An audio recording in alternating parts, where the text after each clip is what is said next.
Headline news સીધા વેદના વડોદરા શહેરના પશ્ચિમ વિસ્તારમાં ગણપતિ બાપાનું પહેલું આગમન થયું છે, જેમાં ગુરવા વિસ્તારના કૈલાશધામ વિઘ્નહર્તા ચેરિટેબલ ટ્રસ્ટનું ગણપતિ બાપાનું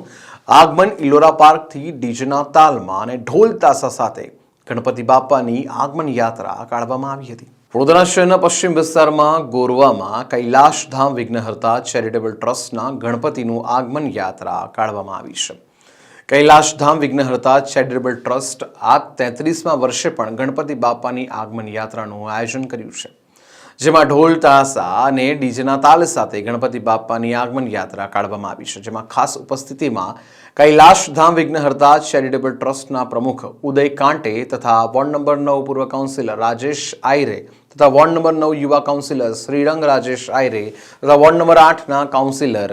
રીટાબેન આચાર્ય તથા કૈલાશધામ વિઘ્નહર્તા ચેરિટેબલ ટ્રસ્ટના તમામ સભ્યોની હાજરીમાં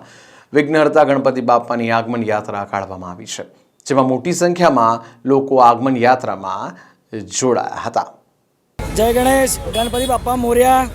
કૈલાશધામના વિઘ્નહર્તા ચેરિટેબલ ટ્રસ્ટ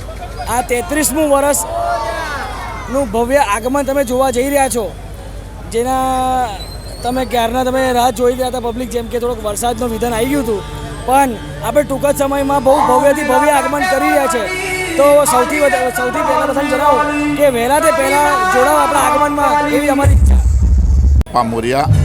સમગ્ર પશ્ચિમ વિસ્તારની અંદર તમે જુઓ છો કે કૈલાશધામ યુવક મંડળ દ્વારા દર વર્ષે દિવસે ને દિવસે તમે જુઓ છો કે પહેલાં તમે જુઓ તો 5 ફૂટ 10 ફૂટ 15 ફૂટ, આજે વડોદરા શહેરની અંદર એ કૈલાશધામ યુવક મંડળ અને વડોદરા શહેરના દરેક યુવાનો તમે જુઓ છો કે ધર્મની સાથે એટલા બધા જોડાવ છે.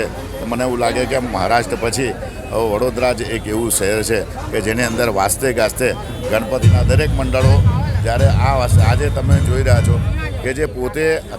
અમારું ગુજરાત હાઉસિંગ બોર્ડ છે ગુરવાની અંદર આ કૈલાશધામ ગણપતિ જ્યાં બેસાડવામાં આવે છે, એ સ્થાપના કરવામાં છે. એ ગણપતિ મિડલ ક્લાસ વિસ્તારમાં છે, પણ તેમ છતાં સમગ્ર વર્ષ દરમિયાન યુવાનો દ્વારા પોતે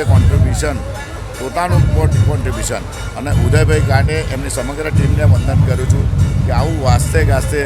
હજારો સંખ્યા ડીજે ઢોલ તસારા બધાની સાથે સાથે આ ગણપતિનું જ્યારે સ્થાપના કરે છે, ખૂબ ધાર્મિકતાપૂર્વક એની ઉજવણી થાય છે. તો બધા જ લોકોને હું ખૂબ ખૂબ વંદન કરું છું અને દરેક યુવક મંડળોને સમગ્ર વડોદરા શહેરના દરેક ગણપતિ મંડળોને હું શુભેચ્છા પાઠવું છું.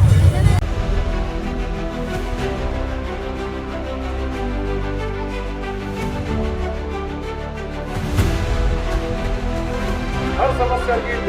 हेडलाइन न्यूज सीधा वेदना